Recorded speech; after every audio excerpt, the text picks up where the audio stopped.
How would you describe the state of, the response to COVID-19?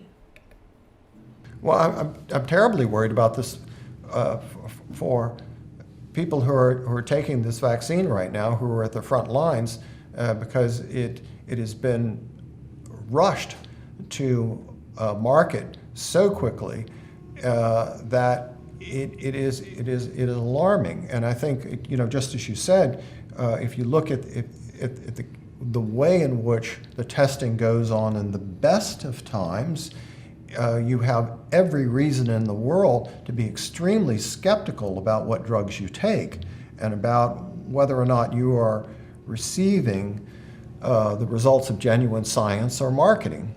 And now you have to imagine under the worst of times, namely a global pandemic, and what we've got is a situation where it's extremely difficult for the top scientists around the world to follow the science.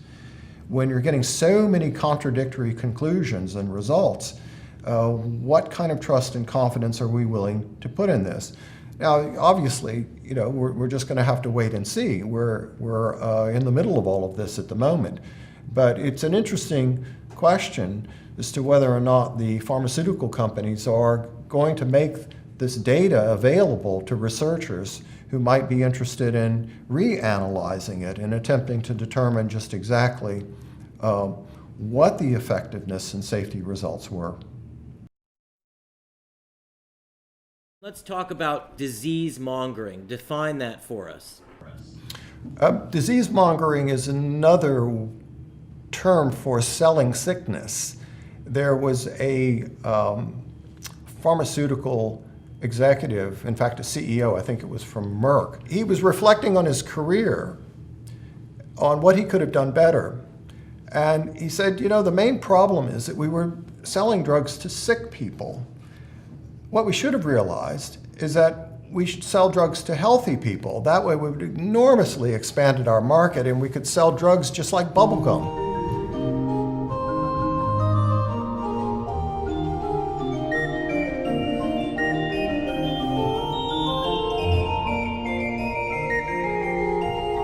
What has happened in something like the past 20 or 30 years is that we're sold a lot of pharmaceuticals where the risk-benefit ratio is not in favor of taking the drug, and we have all sorts of instances where people who really didn't need to be on these drugs took these drugs and then had serious adverse events. So disease mongering is a marketing scheme of pharmaceutical companies to persuade us to use fear and to use our trust in science in an extremely deceptive way in order to persuade us to go on different kinds of drugs. A lot of people are just going to sort of trust, well, it's a drug put out by a pharmaceutical company, it must be safe and effective, it's been approved by the FDA, and so people take the drug. For example, a case like Gardasil, which is a vaccine has been given to girls, and the company called Merck engages marketing PR firms to produce these campaigns that appear on television called One Less. And these are entirely persuasive to people who fear cervical cancer. Each year in the U.S., thousands of women learn they have cervical cancer. I could be one less. One less statistic. One less. Because now there's Gardasil, the only vaccine that may help protect you from the 4 types of human papillomavirus that may cause 70% of cervical cancer. But now it turns out that something like pap smear testing is enormously effective and basically does the job.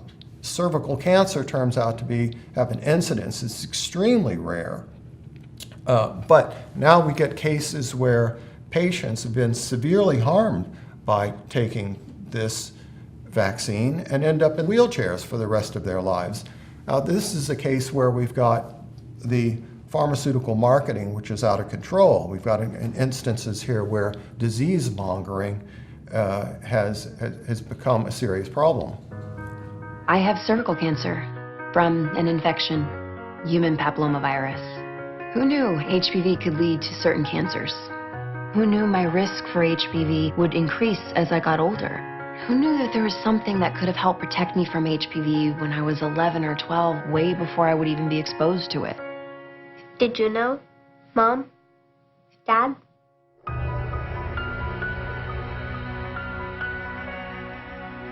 Well, it does suck, like, not being able to play sports anymore. Because I did do a lot of sports. It was my favorite. This is an NJ2. What it does is basically it goes up my nose and down my throat, and it goes past my stomach into my jejunum, or the first part of the small intestine, because my stomach is completely paralyzed. She got the third shot. Within 2 weeks, she was hospitalized, and she remained hospitalized for 8 solid months. So they put her on an immunosuppressant and itraconazole, which is a antifungal medication. I'll dump some of them out. This is what it looks like to be on Gardasil. The aftermath of it. And this is just one bag. We got about 15 more at home. After all the struggles and fights, and we thought she was finally getting a little better. She went to sleep. She wasn't feeling good during the day. And I went in to check on her. And she looked like she was very still. She was in her bed. And she had passed away. And I tried to revive her, but she was gone. I loved her so much, I would have given my life for her.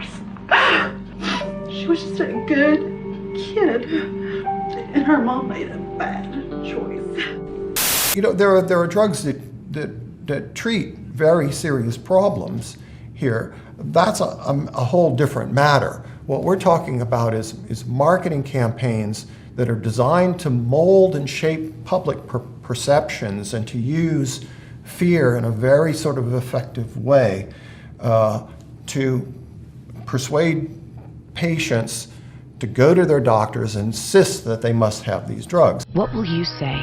Don't wait. Talk to your child's doctor today. Learn more at hpv.com.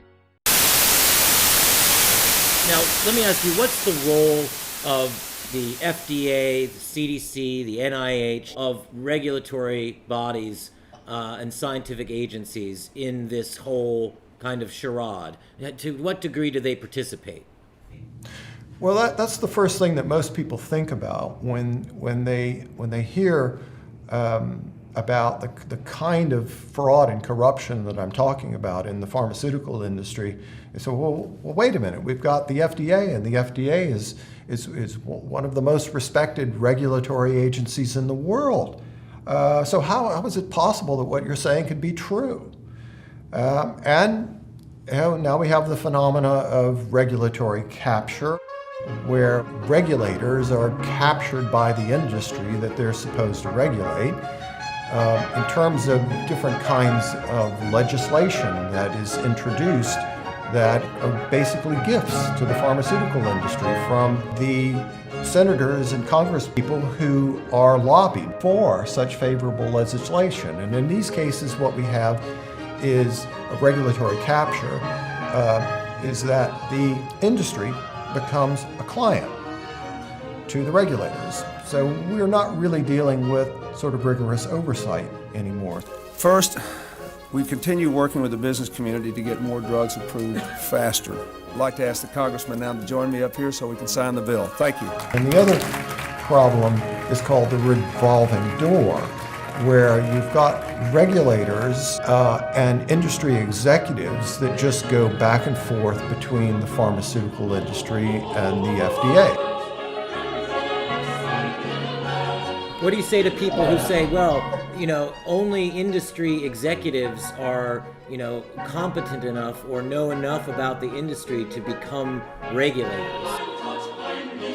Well, I don't think that that's true. I mean, I think that, you could have serious epidemiologists who are working at universities who would be more ideal for these roles. And do we have cases where someone has just been, say, the head of, some branch of the CDC or FDA, and then has moved directly into an industry position where they had literally just helped along the approval of a given drug and are now, a vice president at the company who received the benefits of that approval?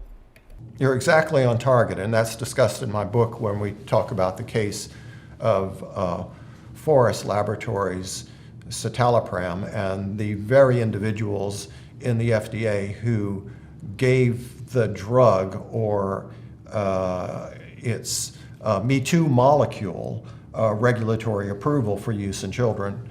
And then what we find is that these people, when they retire from the FDA after having approved the drug, they become a consultant for the very company that is going to benefit from that. What you're describing, what we've been talking about, and the nature of the work you've been doing has been medicine and pharmacology in the best of times.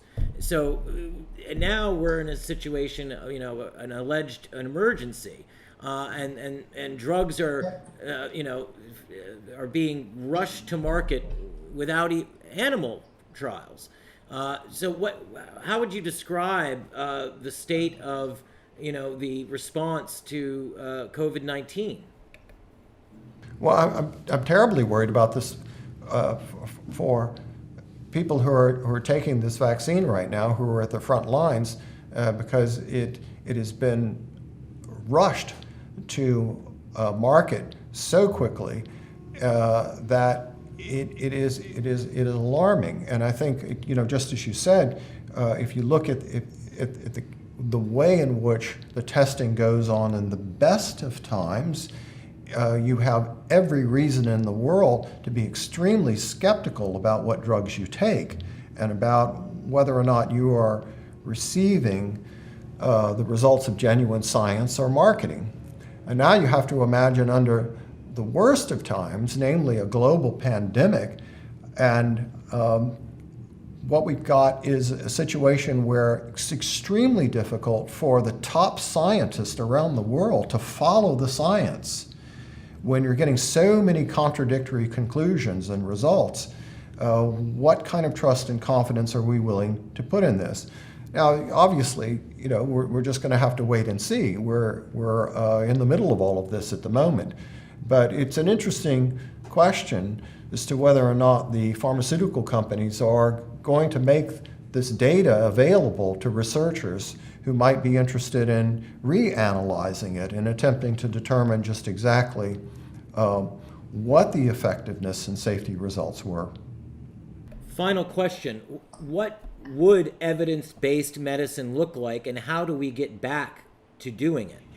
Oh, brilliant, yeah. Well, I think that what we first of all need to do is to completely eliminate pharmaceutical companies testing their own drugs. I mean, how in the world did we get into a situation where we actually trust the manufacturers to do their own testing?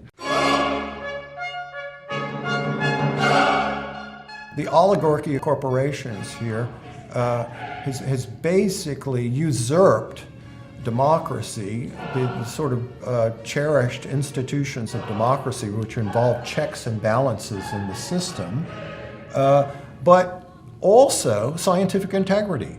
So who's looking out for scientific integrity? Here's the problem. Is it possible that COVID-19 is the largest and most sophisticated disease-mongering campaign in human history? I would say that we should approach this with extreme skepticism. America's biopharmaceutical companies have one very important thing in common: a common enemy.